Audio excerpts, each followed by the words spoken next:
Hello friend, मैं doctor Syed Junaid Ali. आज हम बात करेंगे एलर्जिक राइनाइटिस के बारे में। एलर्जिक राइनाइटिस क्या होता है, क्या इसके सिम्टम्स होते हैं और क्या इसका ट्रीटमेंट होता है, और कौन सी ऐसी होम्योपैथिक दवाई है जिसका हम इस्तेमाल करके एलर्जिक राइनाइटिस को पूरी तरीके से ख़त्म कर सकते हैं। तो इसके बारे में आज हम डिटेल में बात करेंगे। कुछ ऐसी मेडिसिन हैं जैसे कि नेट्रोम्यो, इस मेडिसिन के बारे में और बाकी की बहुत सारी मेडिसिन के बारे में आज हम डिटेल में बात करेंगे कि कैसे हम एलर्जिक राइनाइटिस का इलाज कर सकते हैं। दोस्तों, अब बात करते हैं कि एलर्जिक राइनाइटिस होता क्या है। दोस्तों, छींकें हमें अक्सर आते रहती है, लेकिन ये छींकें अगर हम एक अटैक के साथ में 10-10, 15-15, 20-25 एक साथ आते रहे और इसके साथ में हमारे नाक में से पानी भी जाए, इसके साथ में हमारे गले में खराश भी आए और आँखों में से पानी आए, आँखों में खराश आए, तो इसे हम एलर्जिक राइनाइटिस कहते हैं। ये एक नाक की एलर्जी होती है।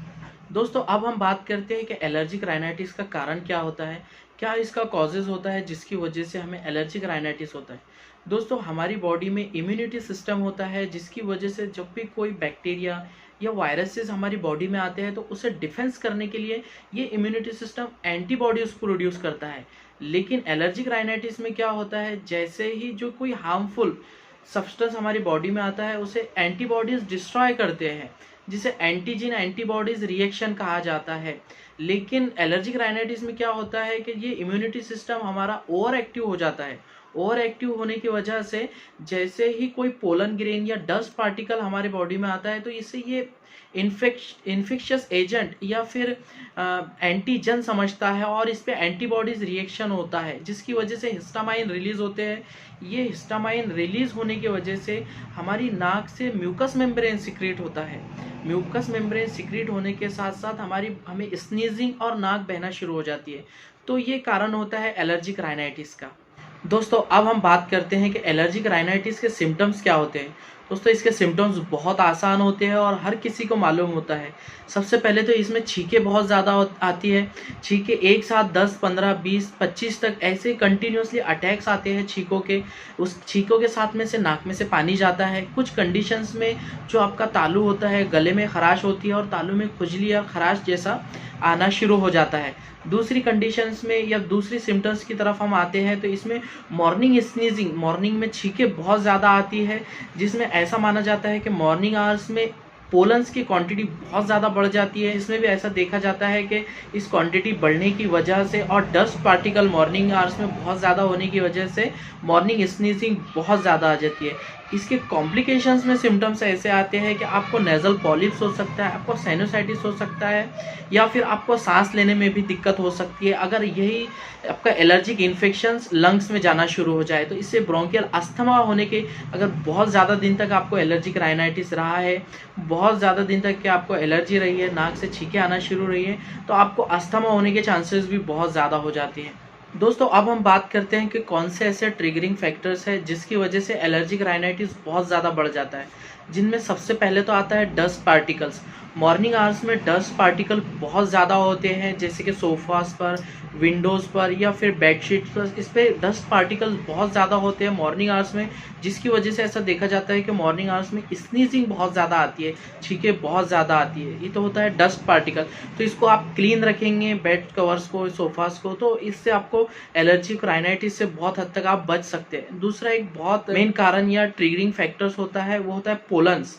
पोलन्स विंटर सीजन में बहुत ज़्यादा आते हैं, जो कि प्लांट्स के येलोइश सब्सटेंस होते हैं जो एक प्लांट से दूसरी प्लांट्स में जाते हैं, जो विंटर सीजन में बहुत ज़्यादा होते हैं। इससे इस कंडीशंस में भी एलर्जिक राइनाइटिस जैसी कंडीशन बहुत ज़्यादा आती है।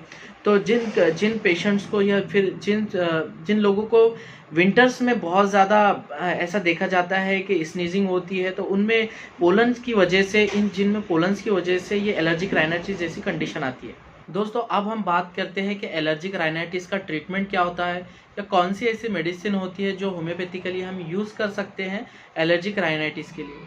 दोस्तों, इनमें सबसे पहली मेडिसिन तो आती है नेट्रोम्यो। नेट्रोम्यो उन लोगों में इस्तेमाल की जाती है, उन पेशेंट्स में इस्तेमाल की जाती है कि जिनको एलर्जिक राइनाइटिस बहुत सालों से है और जिनको बहुत क्रॉनिक एलर्जिक राइनाइटिस है, बहुत ज़्यादा वायलेंट जिनको छींकें आती है 10-10, 15-15, 20-20, जिनको मॉर्निंग टाइम में छींकें आती है और दोपहर के टाइम में नाक जिनकी बंद हो जाती है, तो उन पेशेंट्स में जिनको बहुत ज़्यादा क्रॉनिक एलर्जिक राइनाइटिस है, उनमें नेट्रोम्यूर बहुत अच्छे काम करती है।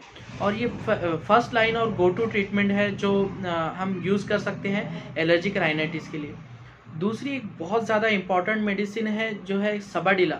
सबाडिला मेडिसिन वो हम यूज़ कर सकते हैं एलर्जिक राइनाइटिस में, जब कोल्ड्स की वजह से, कोल्ड एक्सपोजर की वजह से हमें एलर्जिक राइनाइटिस है, या फिर हमें डस्ट पार्टिकल की वजह से एलर्जिक राइनाइटिस है, उस कंडीशंस में हम एलर्जिक राइनाइटिस के लिए सबाडिला मेडिसिन हम यूज़ कर सकते हैं।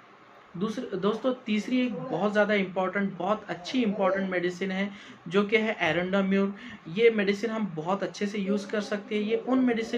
ये उन लोगों में ये मेडिसिन इस्तेमाल की जाती है जिनमें गले में ख़राश होने की वजह से, तालू में ख़राश होने की वजह से छींकें आ रही है, बहुत ज़्यादा छींकें आ रही है, तो ये एलर्जिक राइनाइटिस, इस टाइप के एलर्जिक राइनाइटिस में बहुत अच्छे से इस्तेमाल की जा सकती है।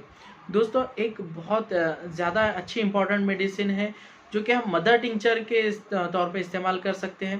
दोस्तों एक बहुत अच्छी इंपॉर्टेंट मेडिसिन है पोथोस पोएटिडा, जो हम एलर्जिक राइनाइटिस के लिए इस्तेमाल कर सकते हैं, जिनमें बहुत ज़्यादा छींकें आती है और जिसमें से नाक में से कंटिन्यूअस पानी जाता है। तो ये कुछ मेडिसिन है जो हम होम्योपैथिकली एलर्जिक राइनाइटिस के लिए बहुत अच्छे से इस्तेमाल कर सकते हैं। ये आप आपके डॉक्टर से बिना कंसल्ट के इस्तेमाल ना करें, और वैसे तो इसका कोई साइड इफ़ेक्ट नहीं होता है, लेकिन आप आपके डॉक्टर से कंसल्ट कर ही इस्तेमाल कर सकते हैं इसका। दोस्तों अगर आपको हमारा ये वीडियो पसंद आए तो इसे लाइक, शेयर और सब्सक्राइब कीजिए, ताकि हम ज़्यादा से ज़्यादा आपको ऐसे वीडियो बना के आपको इन्फॉर्मेशन प्रोवाइड कर सके। ये वीडियो सिर्फ एक इन्फॉर्मेशन पर्पज़ है, आप बिना अपने डॉक्टर के कंसल्ट के इसमें से कोई भी मेडिसिन इस्तेमाल ना करें। Thank you very much.